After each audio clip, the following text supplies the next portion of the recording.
Yeah, please. Please share that. Please share that. How we doing? We're live. Live on the video. All right, let me check this out. Boom. Sounds good. All right, let's roll here. We're going to talk a little about the Eagles' upcoming draft as they just bumped up to number 2 overall. So let me start this.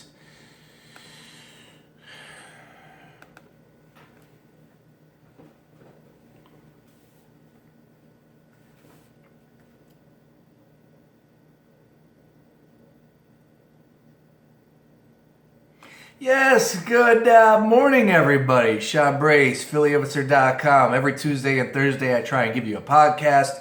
Normally, it's around 1 o'clock in the afternoon, but today, I was up and at it. Just got done doing Fox 29. Good day, Mike Jarek, Sean Bell, who does their sports at night, brother of Don Bell, and the great, legendary Tony Bruno. Yes, so we had a lot of fun.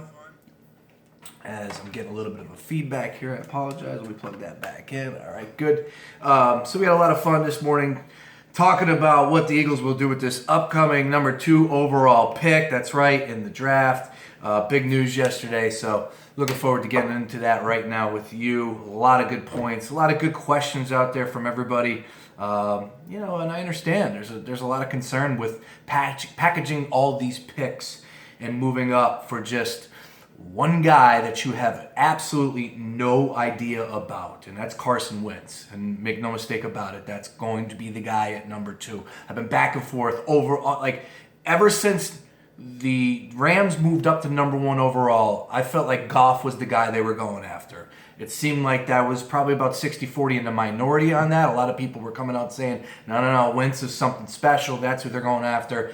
I've always felt like Goff was the better prospect. I've said that since day one. I feel like Goff will be special at the next level, depending on the situation. The Rams, I could see him doing big things out there. Like I said, if he went to Cleveland, it all depends on the location. I would never bet he'd be successful in Cleveland, but I think he'll be a pretty good quarterback at the professional level.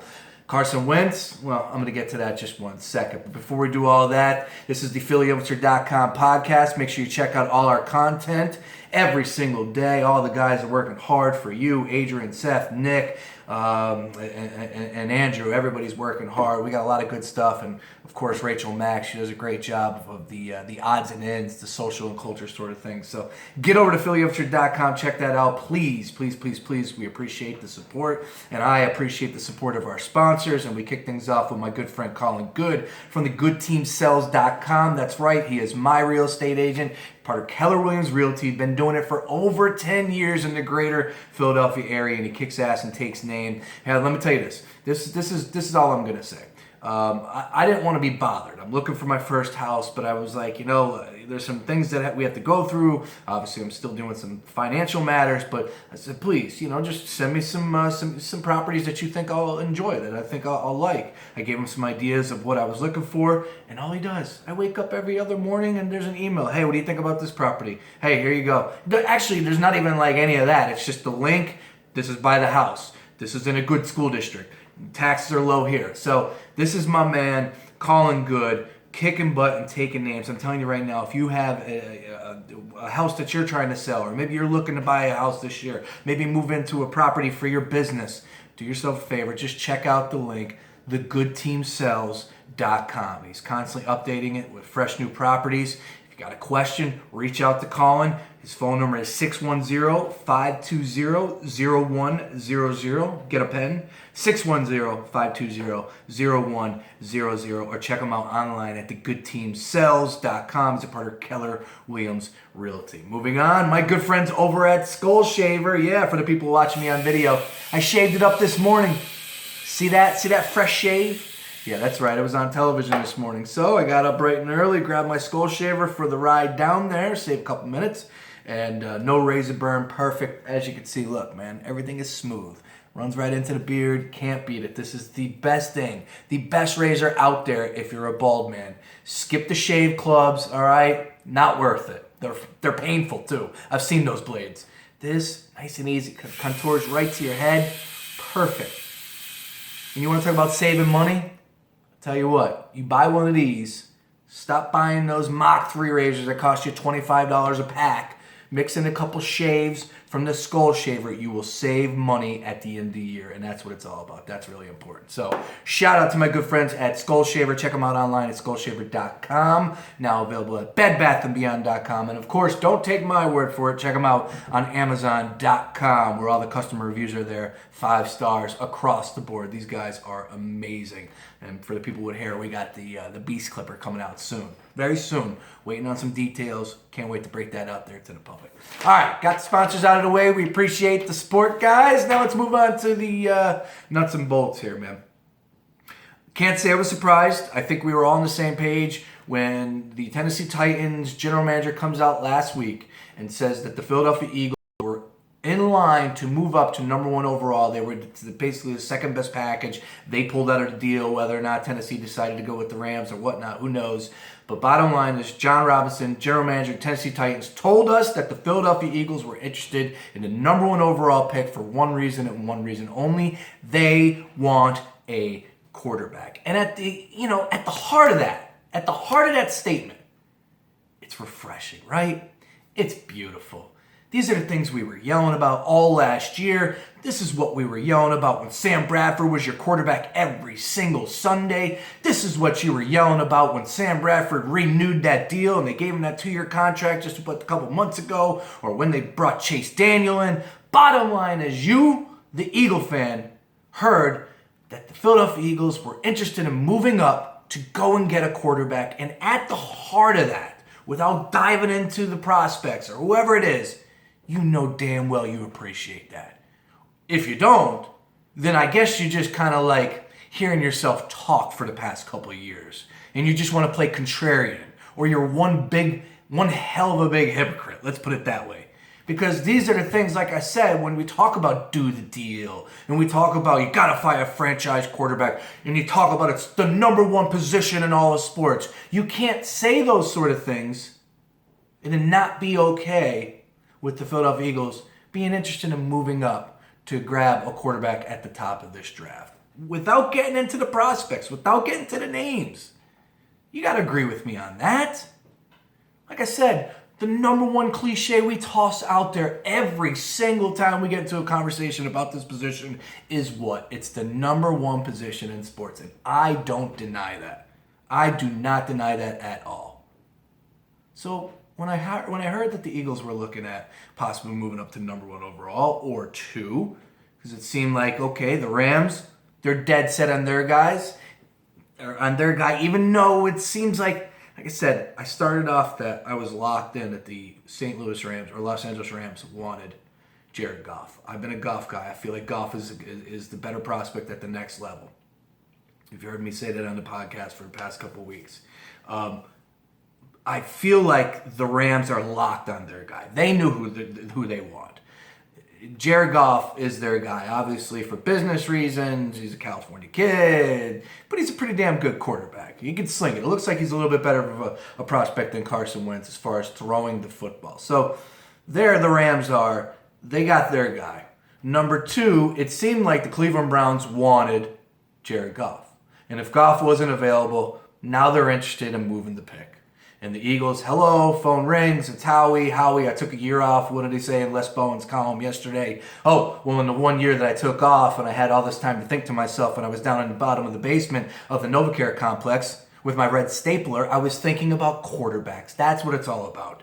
So, hey, do you want to make the deal, Cleveland? And I think it's funny as hell that how many years have we talked about the Cleveland Browns drafting a quarterback? What are they on their 25th quarterback since Tim Couch back in 1999, something like that?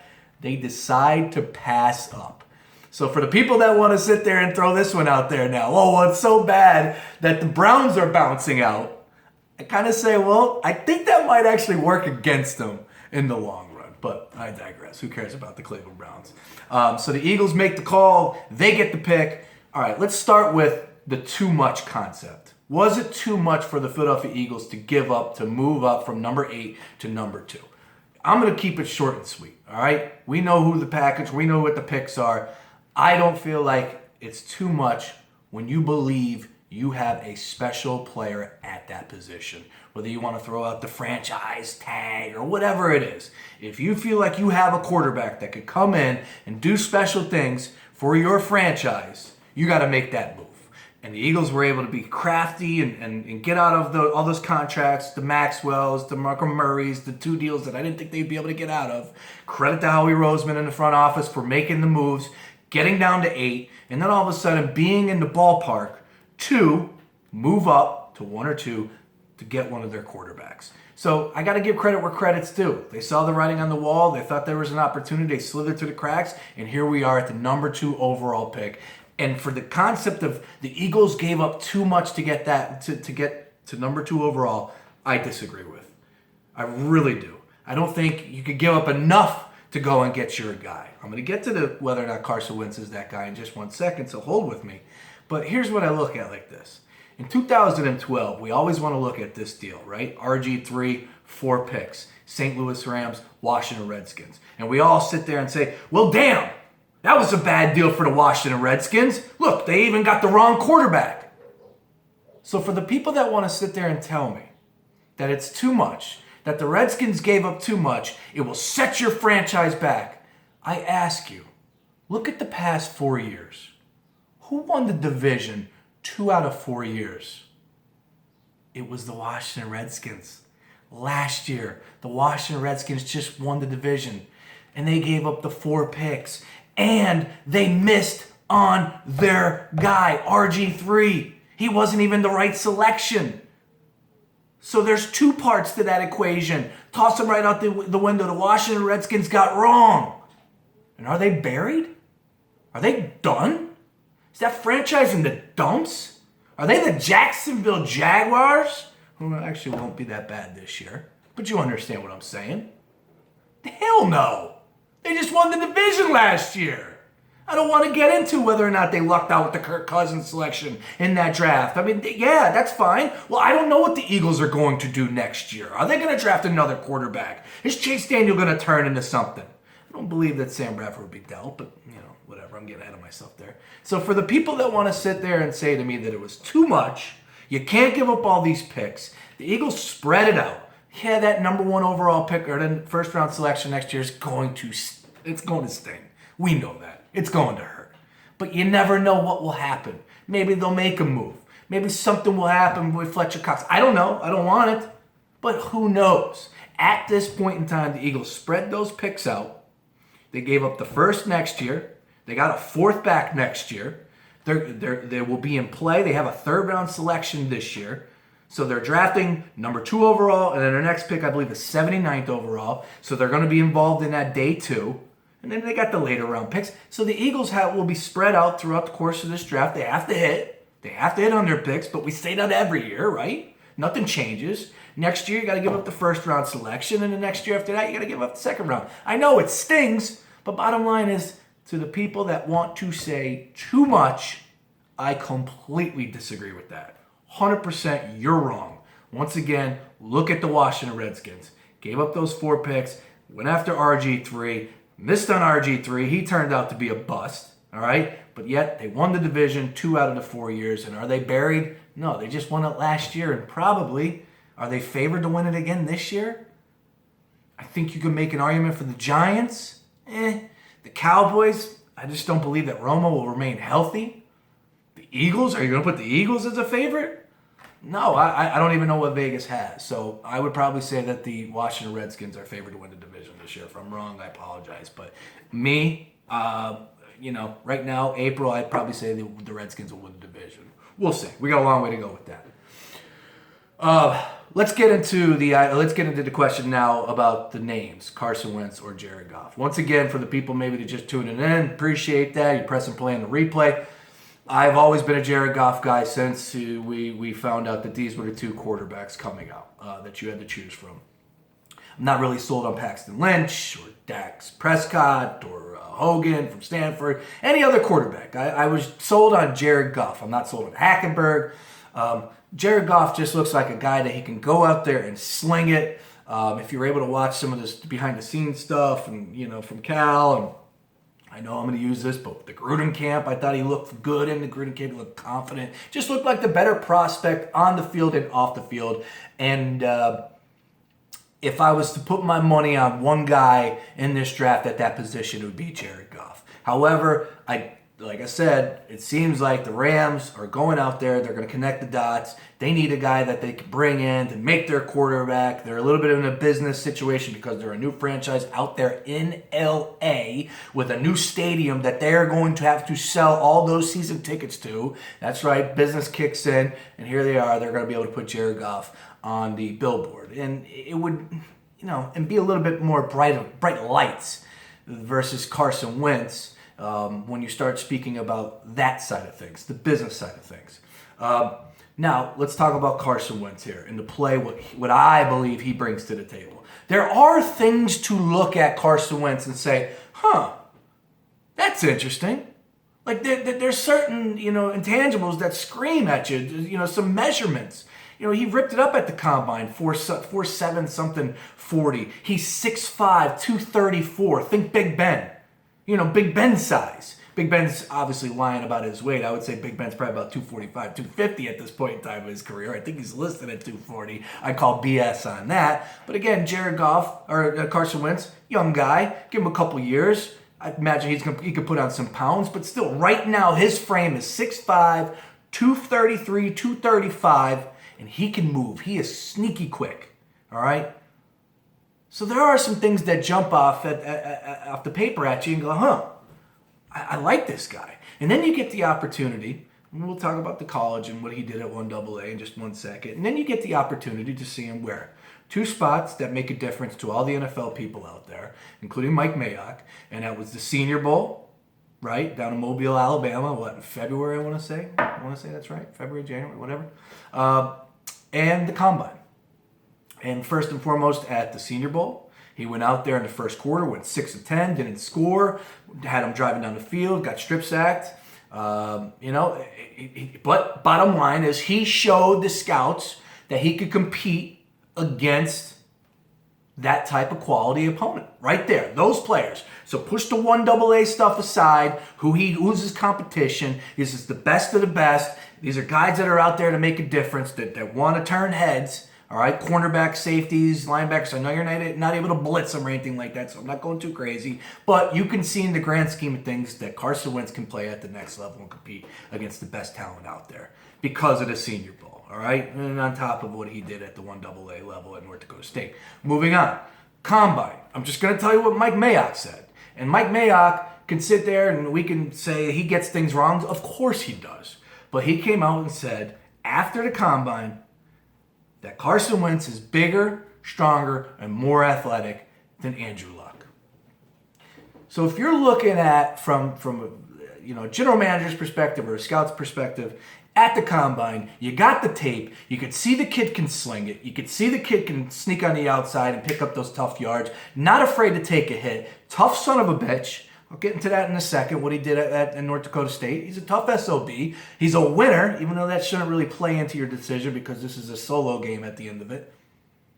You see all this, and I can see how a scout could be enamored with Carson Wentz. Enough to the point that we've only been hearing about this kid for the last 120 days, right? Let's not kid ourselves. Even though North Dakota State was a juggernaut at the 1AA level, and they've been competing for championships back-to-back years with him, and you look at the history of that program, they're always ripping it up. You see that, and there's things like, that are jumping off the page at you going, okay, this guy's pretty darn good. I could see that some scouts out there would say he is worth a top 5 pick. If you can get to the top 5, make this your guy. All of that. I am fine. Again, that kind of comes back to the Eagles looking at him going, we're going to go get a franchise quarterback. We believe this is the guy. So then you get the Senior Bowl and the Combine, and now it comes down to the private workouts. Now it comes down to the dinner at North Dakota. Now it comes down to a one-on-one time. What are you seeing? This guy is performing for you. And I don't know, call me crazy, but damn, if they haven't been around the game that long and they can't tell you this guy is special. This guy is worthy of the number 2 overall pick that we are going to make it a legitimate, hardcore effort to get up that high. And I'm talking about Howie Roseman. I'm talking about Doug Peterson. And you could even throw Jeffrey Lurie into the mix since he's involved. And I think he's got a little bit of a play in this as well. But I'm focusing on Doug Peterson and Howie Roseman. Call me crazy, but at the end of the day, I think it's more refreshing than anything that, you know what, they're saying this guy is as good as advertised and we want him.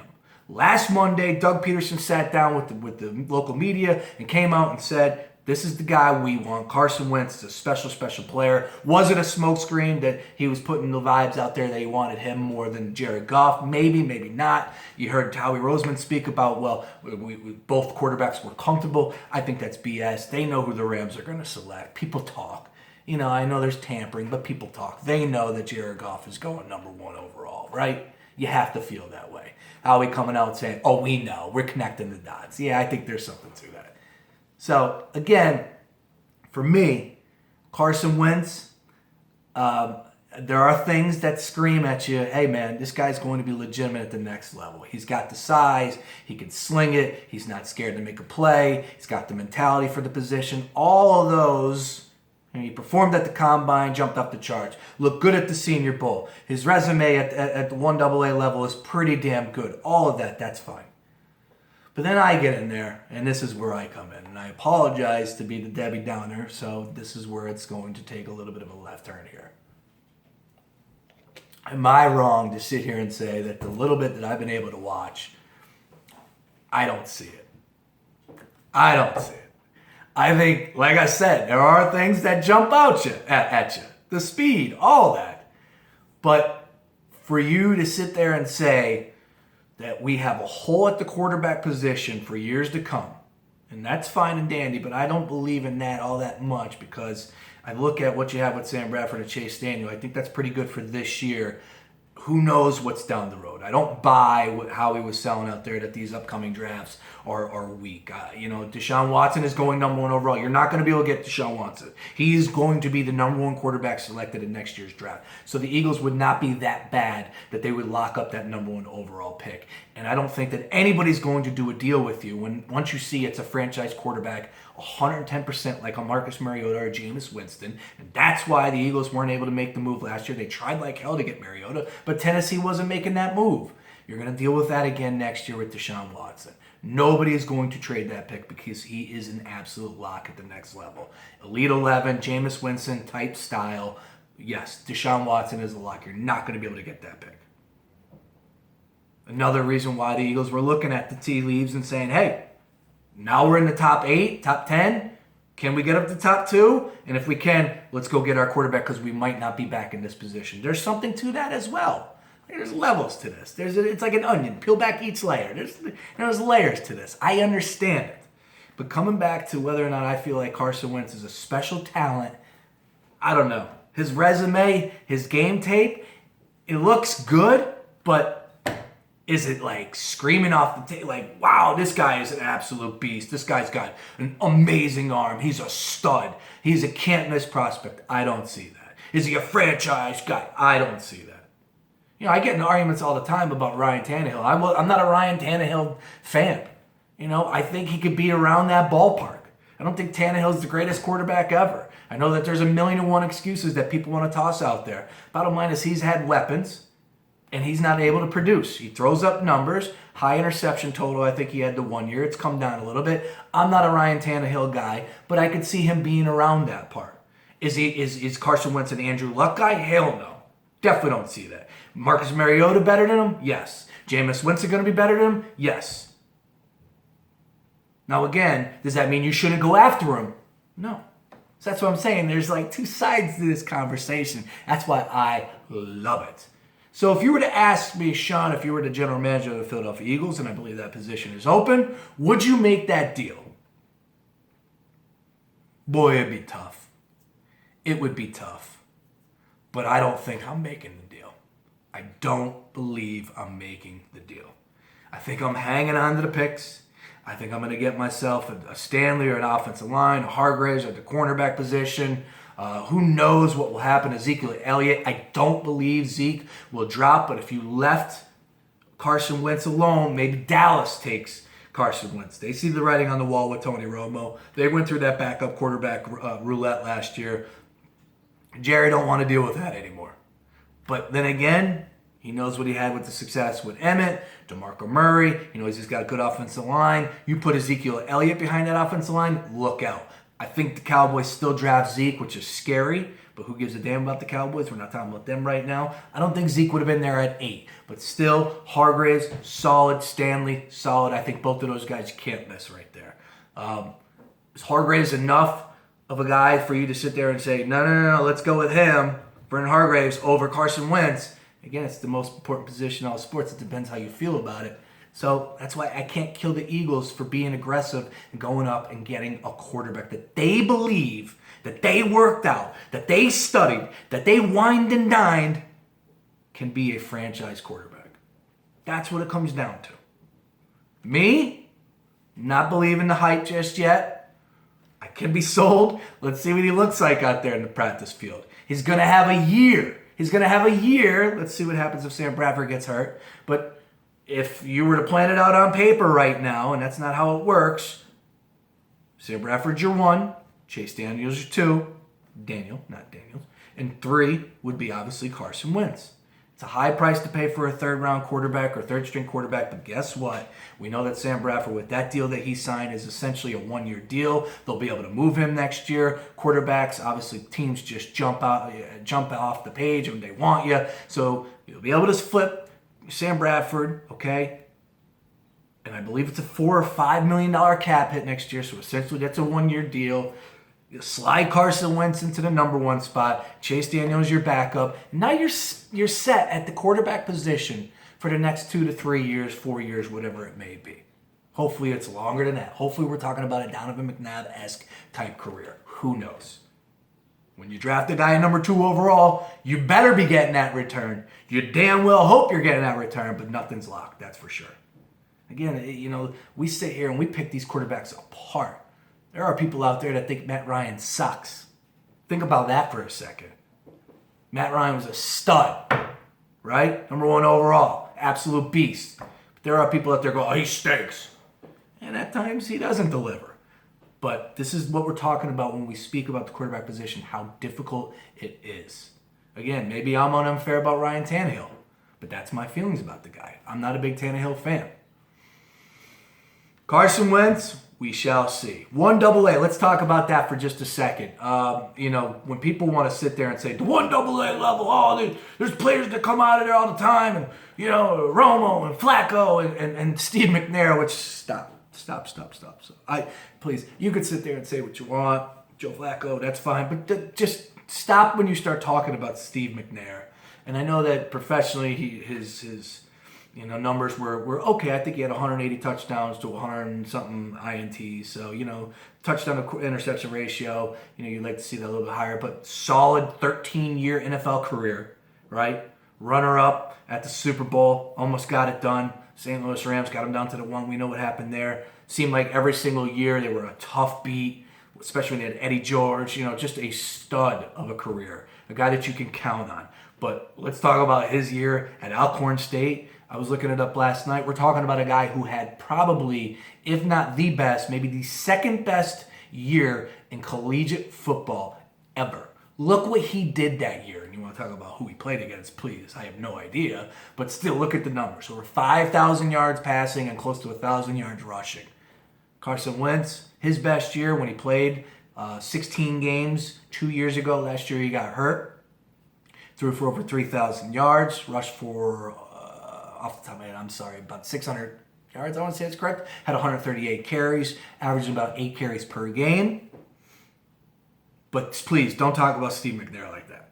Steve McNair was an absolute beast. Steve McNair was a guy that, I've said this a couple times, but you looked at him and you were like, wow, that dude's got it right there. Carson Wentz, I watch him.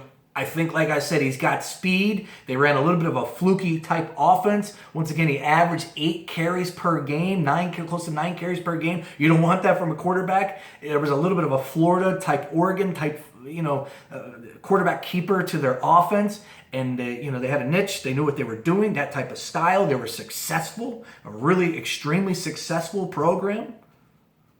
back-to-back national championships. Never really threw up 55 points to 7, but still they beat down opponents 38-10, 28-7, stuff like that. Just a really good, solid program run by a steady, consistent quarterback at the 1AA level. The Weber States, the Montanas. Yeah, I don't know much. I would imagine that when it comes down to playoff time, it's going to be a tough battle. But at the end of the day, when you got the cornerbacks and the linebackers, they're not going to be able to keep up like these guys at the next level. So let's not kid ourselves with this 1AA conversation. To the people that want to talk about too much money at this position, like I said, I disagree with that as well. This is the quarterback position. It's the ultimate cliche. This is the number one spot in all of football. To the Eagles right now, on paper, they think they're set. They're looking around, they're high-fiving going, I'll tell you what, we're good at this position right now, right? Because what we have is Sam Bradford. We got Chase Daniel. And then obviously we'll move on from Sam Bradford. Or hell, what if Sam Bradford wins the division and we go on a run this year? Well, we'll bring him back. Nothing wrong with that. And we just allowed a kid to learn more.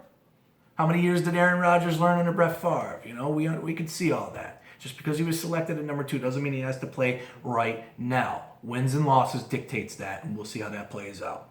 Too much money at that position. It is strange. I'm not going to sit here and defend them on all fronts. I think they overpaid for Chase Daniel, but that comes into the situation and what they believe is good for a guy like Carson Wentz. They believe in their quarterback room right now. They believe in Doug Peterson, the head coach. They believe in Sam Bradford, the veteran quarterback that's been around the block a few times, that's dealt with pressure. They believe in Chase Daniel, who knows the system of what Doug Peterson wants to run. Was down there with Drew Brees in New Orleans. So he's been around the block. So they believe in their quarterback room. So that's something to be said about the drafting of Carson Wentz at number 2 overall. Has a very Donovan-esque type feel. It's almost like they wanted to rewrite history again from '99 when they drafted him and he sat behind Doug Peterson. Pretty funny how it comes full circle. Look, getting to a little bit more on Carson Wentz. I mentioned the fight. The kid last year he broke his wrist in game number 7. Okay? North Dakota, I think, obviously national championship the year before. He won the championship game. They opened the season up with a loss. I believe that's correct. And then they go on a little bit of a run, get things rolling. He breaks his wrist, plays the rest of the game. Carson Wentz played the rest of that game and then found that he broke his wrist, and I believe he was out 8 games. Comes back for the national championship game. Now, put yourself in this perspective, and I don't care if it's 1AA or whatnot, but just say we've been down this road before. We understand how it works. You got the backup quarterback. He obviously has put the team in full progress forward, enough to the point that they're competing for their 2nd national championship. The coach says, this is my guy. I'm going back to Carson Wentz. Broken arm, comes out there, plays, threw 2 interceptions, but won the football game. Had some, like I said, he had a touchdown, 2 interceptions. I think he threw for over 150, 160, rushed for 70 yards. A tough, gritty type performance. He's got fight. You gotta like that. He's a winner. Like I said, doesn't really have a lot to do with the team aspect, but again, coming from a winning program, knows what that's all about. Losing absolutely stings. I kind of like that. These are the little things on the inside. Sacrifice. My man went to North Dakota State. You know what I mean? My man went to North Dakota State. Apparently he wasn't drafted. He wasn't recruited really out of high school because he started playing quarterback his senior year. Similar to Ben Roethlisberger again, not with just size, but the progress about how they went with their career. And Carson Wentz went to North Dakota State, had to prove himself, and here we are. So, the sacrifice is there. He went to North Dakota State to play football. Shit, North Dakota. My goodness. 2 guys. John Gruden. Don't have to be enamored with Chuck. Don't have to love what Chucky or Grudog's got to say. Spider 2 by banana. I do enjoy Gruden's QB camp. Now, I don't give a damn what Gruden has to say as far as, draft this guy or that guy, because remember, he was going nuts for Johnny Manziel. He would have drafted Johnny Manziel number 1 overall. He's always got a thing for that infatuation for the quarterback position. But I do think that there's something to be said about this. You think about all the quarterbacks that have come through Gruden's QB camp. And in the past couple of years, essentially, I heard this on ESPN yesterday. I forget where I did one of those shows, but they were making a big deal about it. They said Gruden said that he is the most ready quarterback as far as in the coach's room, as far as putting it on the chalkboard, as far as talking about the plays, running an offense. The most ready quarterback he's had come through his doors in the past couple of years. Think about the quarterbacks that have come through the Grudog's little camp. And I think it's entertaining. Again, I wouldn't go too crazy because Grudog said that. But I think you got to put that out there, and there's something to be said about that. And I also said Mike Mayock. What Mike Mayock said, and I know he was on WIP this morning, and he went on and he said he's got Marcus Mariota type features, again, but he also kind of backed it up and said it doesn't mean he's a lock. And that's where I'm at. And I'm going to say I don't think he's that special of a quarterback. We'll see. And I think that we should all have that approach. But Mike Mayock did say after the combine, he could not wait to see what he looked like in the Senior Bowl. Saw his comments after the Senior Bowl and said, no, he could sling it. He could definitely play. He was a little timid. And then it seemed like some of the people that you were talking to, that you saw some stuff out there that were at both the Combine and the Senior Bowl, said he was timid at the Senior Bowl, definitely a different guy at the Combine. Mike Mayock said, look, when I saw him at the Combine, that's when he jumped off the page at me, and I saw that he is bigger, stronger, and more athletic than Andrew Luck. And wow, that is something to be said. And I will definitely put stock into Mike Mayock there. A lot on the plate, a lot to consume. Hopefully I laid that out for you guys. The one thing that I think is interesting, now let's play a contrarian just for a second, and this comes back to my point about having the three quarterbacks on paper and how the Eagles feel like this is going to play out, like everything's fine, and we all know in the history of our great sports franchises here in Philadelphia, you can have a plan on paper. But that don't mean a damn thing at the grand scheme of things, right? So with this plan that Sam Bradford's your starter, Sam's a good soldier, he's not going to stir anything up. I think there's BS to that. And you saw a report yesterday that Sam's upset. I don't know if Sam's upset or maybe the agent put that out there. I'm sure the agent's a little upset, and that's fine. You know, he's got to stir the pot for his guy and make him seem like he's better than what he really is. But Sam Bradford's an average quarterback. You hope that he's going to be a little bit better than average. At times he showed you that last year, but he's an average quarterback. And that's basically the production you're going to get from Sam Bradford this year, right? That's what he's been known for his whole career, an average quarterback at best. Why is that going to change this year? Because Chip Kelly's not here. Get out of here with that noise. So you're going to have an average playing quarterback, again, Sam Bradford. Or Sam Bradford goes down with an injury, which seems to happen every single year. Again, two things that I'm not just throwing up against the wall. These are, repetition. It happens. What's going to happen then? The Eagles are going to go to Chase Daniel? What if it's week 9? And the Eagles are playing for the playoff spot, wild card. Again, shitty division. Let's say the Eagles are to finish the season or they're on their way to a 9-7 record, whatever it is. Week 9, Sam Bradford goes down. You going to want to hear Chase Daniel's name be called? No, you're not. Be honest about that. Put the kid in. Let's see what he's got. No, I'm not trying to get ahead of myself because we got a long way to go until that point. Anything can change, but this is what's going through my mind. We could have this plan on paper and think it makes all the sense in the world, but that's not how it works. You know darn well inside that locker room has an interesting vibe right now. It happened yesterday. Sam was like, whatever, before practice. It's none of my concern, whatever happens, whatever you guys say. I mean, it is a different monster to play sports in Philadelphia, especially for the Philadelphia Eagles, with our media in your face. It already has a weird vibe, and they haven't selected the guy. It's still up in the air. The Eagles just made the trade to number 2 overall, and everyone could be interviewed. You could have Zach Ertz. You could have Brent Selleck. You could have Jason Kelsey. Every one of those guys walk the line and say, no, Sam's our leader. Sam's our starting quarterback. It still has a weird feel. You know darn well when those guys got done with practice yesterday or texting me, damn, we traded up to 2 overall? Shit.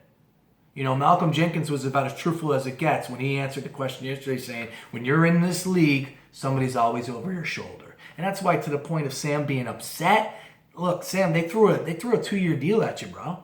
If they threw a 5 or a 4 or even a 3-year deal at you, that's telling you they want you around. A 2-year deal where essentially you know they can get out of that one after 1 year, they're telling you, bro, we don't know about you. So for you to sit there and say you're upset, that's why I'm not really putting stock in the fact that Sam's upset, more his agent's upset than anything. All right? So let me get that on record. But still, what's going to happen when Sam Bradford gets hurt, goes down with an injury? I don't want to hear Chase Daniels' name. I don't want to hear it. I don't care if Doug Peterson believes he's a starting quarterback in this league. I don't care if he knows the system. If it's week 8, week 9, late in the season, we're talking about 3 months, 5. Well, the draft is in April, so we got May, June, July, August, September, October, November. We're talking about 5-6 months there where this guy comes in and he knows the playbook. And he's the smartest quarterback that Gruden's ever dealt with. And he's a winner. No, I don't want to hear about Chase Daniel. I want to hear about the number 2 overall pick. And then it gets interesting. But again, not getting too crazy because we got a long way to go until that part. All right, good stuff as always, man. I think I hit on everything. Once again, you got any thoughts on this? I want to hear your guys' comments about it. Please hit me up on Twitter at Sean_Brace. Sean at PhillyInfluencer.com is my email. Anything. Facebook, you know I'm all over the place. PhillyInfluencer.com is the website where we're all doing great work. Trust me when I tell you we got good content coming out every single day, so please check it out. Support the website. We greatly appreciate that. And oh, by the way, yeah, things got a little more interesting next Thursday. Please come on out to our first official draft party, April 28th, the first night of the NFL draft, next Thursday night where the Eagles are selecting number 2 overall. We've come a long way to get to that spot, baby, and this is great. We're set up at Nick's Roast Beef on Cottman Avenue. We got Eagles tickets to give away. We got Eagles gear. We got a Bud Light Eagles neon we're giving away. Great beer specials, Nick's Roast Beef food specials, best roast beef sandwiches in the city. I'll be DJing. We got a live broadcast from the Bleeding Green Nation boys. So pick by pick, you'll hear the commissioner speak. We're going to bring that down, and everyone is going to give their take on it. We're going to mix in crowd reactions. We're going to have videos rolling. It's going to be a blast. And it's all happening at Nick's Roast Beef next Thursday on Cottman Avenue. I want to see you out there, so please bring your ass, tell a friend. It's free. Don't need any tickets. All ages are welcome. Let's keep it PC. Let's keep it cool out there. If there's some youngsters in the crowd, I would imagine that that's not the case. But I think it's going to be really funny when that pick happens. And I want everyone to think long and hard about this. I don't really care either way. I want you to be genuine. I want you to be real. But just remember, this isn't the NFL draft. I'm not going to Chicago, right? You know, we're not busing 30 lunatics in. But still, the videos will be everywhere. And I can't wait to get the natural reaction of everybody at the draft party next Thursday, either booing the pick or cheering or just blasé or whatever it is. I know it's going to be passionate and I know it's going to be fun, and I hope you will join us next Thursday at Nick's Roast Beef on Cottman Avenue. And last but not least, a little personal note. Excuse me. Sorry. This Saturday I will be DJing at Brew. That's right, Brew downtown. So come on and check me out. Brew in the city, one of the best beer pubs around. Lots of beautiful ladies. A great location for the weekends. I will be there on Saturday at Brew Craft and Works. Check me out. Can't wait for this Saturday. So lots going on. Check out PhillyInfluencer.com. Shout out to the sponsors, Colin Good and the GoodTeamSells.com, and of course my good friends over at SkullShaver.com. Check them out both right now. Once again, Colin Good, the best real estate agent around, part of Keller Williams Realty at thegoodteamsells.com, and my boys over at SkullShaver.com. If you have a bald man in your life, scoop one up. It will change the way he shaves his head, and you will love it. So, for Sean Brace, I greatly appreciate everybody checking me out. Check out PhillyInfluencer.com. We will talk to you later. Peace.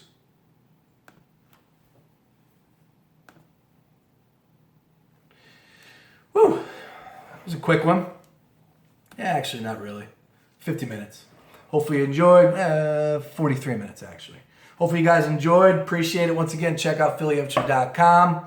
PhillyInfluencer.com. We're going to have a lot of good content up there today, all over the draft, a couple late round selections. We'll talk about some running backs I believe we're putting out there, or wide receivers we're putting out there today. Great work by all parties involved at PhillyInfluencer.com. So once again, check out the website. We appreciate it. Everybody have a great Thursday. We'll